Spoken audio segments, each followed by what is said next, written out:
एक आदमी आत्महत्या करने जा रहा था तो एक संत ने उसको देखा। ये जा रहा है आत्महत्या करने। पहले तो उसको रोका, कुछ वचन दिए कि तू समझ। वो आदमी नहीं समझा। उसने कहा, नहीं, जिंदगी ने मुझे सिर्फ दुख दिए हैं और मैं ऐसी जिंदगी को खत्म करके रहूंगा। उसने कहा, ठीक। वो वापस आया। उसने अपने एक शिष्य को उसके पास भेजा और कहा कि ऐसा करना, उससे कहो कि तू तो मर ही रहा है, तेरा शरीर अब नष्ट हो जाना है, अपनी दोनों आंखें दे दे, 1000 रुपए दूंगा।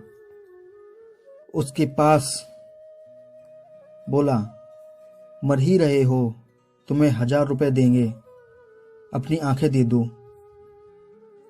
वैसे भी तुम्हें अपनी गरीबी का भी बड़ा अफसोस रहा है।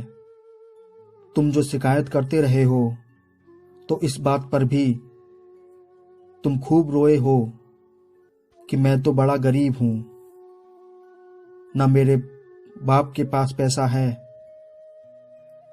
ना मेरी परिस्थितियां ऐसी हैं कि मैं कुछ कमा पाऊं। तो लो 1000 रुपए, तुम्हारे लिए एक अच्छा मौका है, ले जाओ यहां से 1000 रुपए। आदमी बोला, मर रहा हूं, इसका मतलब ये थोड़ी ही है कि आंखें निकलवा लूंगा। वो वापस आ गया। संत ने उसका जवाब सुना, हंसा, बोला, जाओ अब उसको बोलो 1 लाख दूंगा, आंखें दे दो। शिष्य गया और बोला, देखो कुछ ही देर में तुम्हें मर जाना है, आत्महत्या का तुमने पक्का फैसला कर लिया है, 1 लाख मिल रहा है और जीवन भर तुम 1 लाख की कल्पना भी नहीं कर पाए। गरीबी में ही रहे और रोते ही रहे। उस आदमी ने फिर भगा दिया। बोलता है, ना अब बेहुदी बात मुझसे करोगे तो लौट के मत आना, आंखें निकलवा लूंगा। संत ने सुना और हंसने लगे।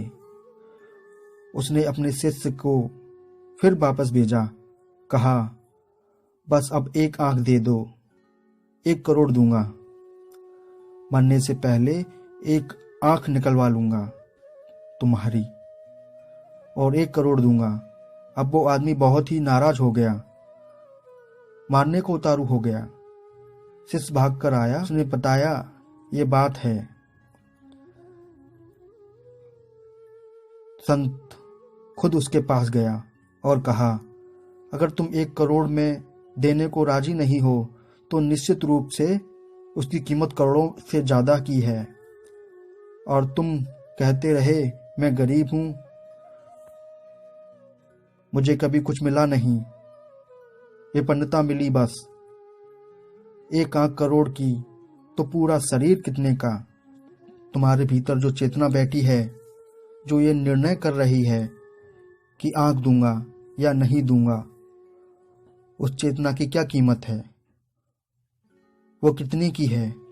ठीक वही चेतना जिसका इस्तेमाल करके तुम अपने आप को रोते रहे, अपने आप को फूटे भाग्य वाला कहते रहे, वो चेतना ही कितने की है।